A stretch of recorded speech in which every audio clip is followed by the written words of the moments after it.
हरे कृष्णा। आप सबका स्वागत है आज की चैत्र मास कथा में। पिछले 2 दिन से हमने चैत्र मास की विशेष कथाएं आरंभ की हैं। उन्हीं को आगे बढ़ाते हुए आगे वर्णन करते हैं।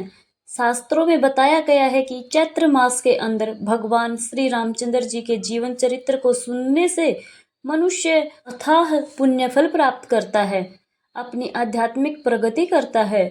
और इसी उद्देश्य से इस बार चैत्र मास के अंदर हमने वाल्मीकि ऋषि द्वारा रचित संपूर्ण रामायण का पाठ आरंभ करने का संकल्प लिया है।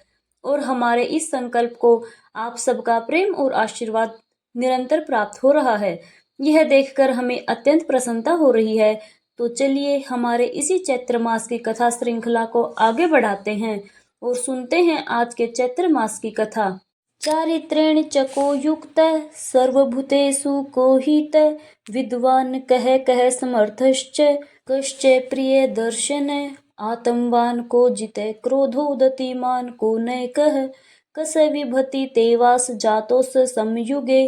आज से हम आरंभ करने जा रहे हैं श्रीमद् वाल्मीकि ऋषि द्वारा रचित रामायण बालकांड प्रथम सर्ग, जिसमें स्वयं नारद मुनि वाल्मीकि ऋषि को संक्षेप में सबसे पहले श्री रामचरित्र सुना रहे हैं। तो चलिए आरंभ करते हैं। तपस्वी वाल्मीकि जी ने तपस्या और स्वाध्याय में लगे हुए विद्वानों में श्रेष्ठ मुनिवर नारद जी से कहा, हे मुनि, इस समय संसार में गुणवान, वीर्यवान, धर्मज्ञ, उपकार मानने वाला, सत्यवक्ता और दृढ़ प्रतिज्ञा कौन है? सदाचार से युक्त समस्त प्राणियों का हित साधक, विद्वान, सामर्थ्यशाली और एकमात्र प्रिय दर्शक यानी सुंदर पुरुष कौन है? मन पर अधिकार रखने वाला, क्रोध को जीतने वाला, कांतिमान और किसी की भी निंदा नहीं करने वाला कौन है? संग्राम में कुपित होने पर भी जिससे देवता भी डरते हैं। हे महर्षि, मैं यह सुनना चाहता हूँ, इसके लिए मुझे बड़ी उत्सुकता है और आप ऐसे पुरुष को जानने में समर्थ हैं। महर्षि वाल्मीकि के ऐसे वचन को सुनकर तीनों लोकों का ज्ञान रखने वाले महर्षि नारद मुनि ने कहा, हे ऋषिवर, ध्यान से सुनिए। आपने जिन बहुत से दुर्लभ गुणों का वर्णन किया है, उनसे युक्त पुरुष को मैं विचार करके कहता हूँ। अब सुनिए, इवाकू के वंश में उत्पन्न हुए एक ऐसे पुरुष हैं जो लोगों में राम नाम से विख्यात हैं। वे ही मन को वश में रखने वाले महाबलवान, कांतिमान, धैर्यवान और जितेंद्रिय हैं। वे बुद्धिमान, नितज्ञ, वक्ता, शोभायमान और शत्रु संहारक हैं। उनके कंधे मोटे और भुजाएं बड़ी बड़ी हैं। ग्रीवा शंख के समान और ठोड़ी मांसल से पुष्ट है। उनकी छाती चौड़ी और धनुष बड़ा है। गले के नीचे की हड्डी मांस से छिपी हुई है। वे शत्रुओं का दमन करने वाले हैं। भुजाएं घुटने तक लंबी हैं। मस्तक सुंदर है और ललाट भव्य है। उनकी चाल मनोहर है। उनका शरीर अधिक ऊंचा या छोटा ना होकर मध्यम और सुडौल है। उनके देह का रंग चिकना है। वे बड़े प्रतापी हैं। उनका वक्षस्थल भरा हुआ है और आंखें बड़ी बड़ी हैं। वे शोभायमान और शुभ लक्षणों से संपन्न हैं। वे धर्म के ज्ञाता, सत्य, प्रतिज्ञा और प्रजा के हित साधन में लगे रहने वाले हैं। वे यशस्वी, ज्ञानी, पवित्र, जितेंद्रिय और मन को एकाग्र रखने वाले हैं। जैसे नदियां समुद्र में मिलती हैं, उसी प्रकार सदा राम से साधु पुरुष मिलते रहते हैं। वे आर्य एवं सब में समान भाव रखने वाले हैं। उनका दर्शन सदा ही प्रिय मालूम होता है। वे स्वयं धर्म और सौजनों के पालक, वेद वेदांगों के तत्ववेता और धनुर्विद्या में प्रवीण हैं। वे अखिल शास्त्रों के तत्वज्ञ, स्मरण शक्ति से युक्त और प्रतिभा संपन्न हैं। संपूर्ण गुणों से युक्त वे श्री रामचंद्र जी अपनी माता कौशल्या के आनंद को बढ़ाने वाले हैं। गंभीरता में समुद्र और धैर्य में हिमालय के समान हैं। वे विष्णु भगवान के समान बलवान हैं। उनका दर्शन चंद्रमा के समान मनोहर प्रतीत होता है। वे क्रोध में कालाग्नि के समान और क्षमा में पृथ्वी के सदृश हैं। वे त्याग में कुबेर हैं और सत्य में द्वितीय धर्मराज के समान हैं। इस प्रकार उत्तम गुणों से युक्त और सत्य पराक्रम वाले सद्गुणशाली अपने प्रियतम ज्येष्ठ पुत्र को, जो प्रजा के हित में संलग्न रहने वाले थे, प्रजा वर्ग का हित करने की इच्छा से राजा दशरथ ने प्रेमवश युवराज पद पर अभिषिक्त करना चाहा। तत्पश्चात राम के राज्य अभिषेक की तैयारियां देखकर रानी कैकेयी ने, जिसे पहले ही वर दिया जा चुका था, राजा से यह वर मांगा कि राम का वनवास और भरत का राज्याभिषेक हो। राजा दशरथ ने सत्य वचन के कारण धर्म बंधन में बंधकर अपने प्रिय पुत्र राम को वनवास दे दिया। कैकेयी का प्रिय करने के लिए पिता की आज्ञा के अनुसार उनकी प्रतिज्ञा का पालन करते हुए वीर रामचंद्र वन में चले गए। और तब सुमित्रा के आनंद बढ़ाने वाले विनयशील लक्ष्मण ने भी, जो अपने बड़े भाई राम को बहुत प्रिय थे, अपने सुबंधुत्व का परिचय देते हुए वन में जाने के लिए राम जी का अनुसरण किया। और जनक के कुल में उत्पन्न सीता भी, जो अवतीर्ण हुई, देव माया की भांति सुंदरी, समस्त शुभ लक्षणों से विभूषित, स्त्रियों में उत्तम, राम के प्राणों के समान प्रियतमा पत्नी और सदा ही पति का हित चाहने वाली थी।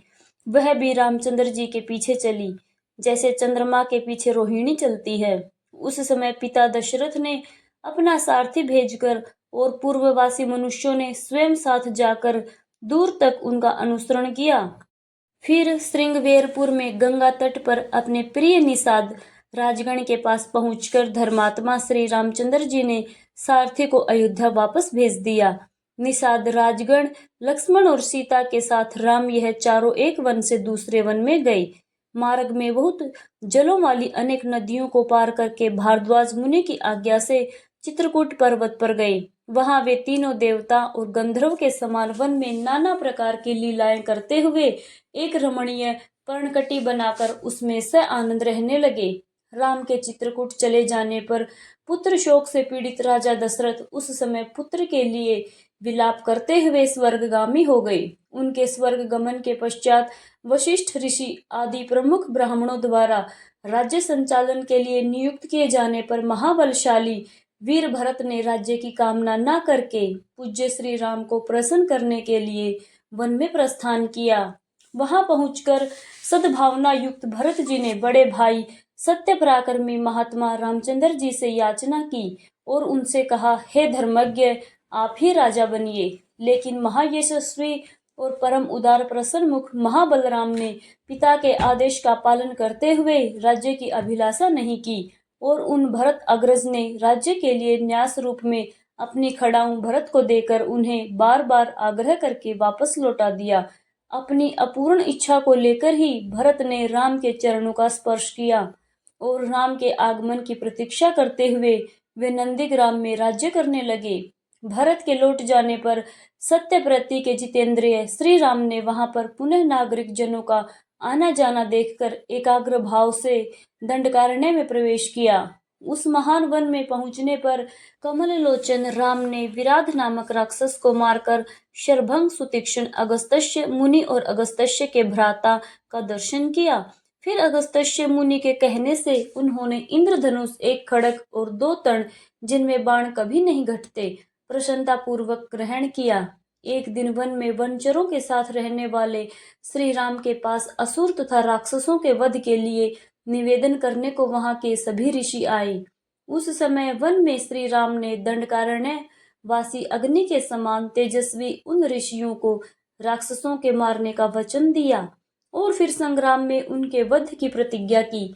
और उसके बाद आती है शूर्पणखा और तत्पश्चात क्या हुआ वह हम सुनेंगे हमारी इसी चैत्र मास की अगली श्रृंखला कड़ी में। लेकिन यहाँ पर ध्यान देने वाली यह बात है कि यह सिर्फ नारद मुनि द्वारा वाल्मीकि ऋषि को बताई जा रही संक्षिप्त रामायण है। संपूर्ण विस्तृत रामायण का पाठ इसके बाद आरंभ होगा, तो इसलिए यह ना सोचें कि यह रामायण कथा बहुत जल्दी समाप्त हो रही है। इसी के साथ आज की इस कथा को विराम देते हुए हम आपसे मिलेंगे इसी कथा की अगली श्रृंखला में। तो प्रिय श्रोताओं, आप सबने जाना कि चैत्र मास महात्म्य के 3रे अध्याय में भगवान के दिव्य स्वरूप और उनके महान चरित्र के बारे में इसमें बताया गया है कि श्री राम का शरीर अत्यंत तेजस्वी और आकर्षक था।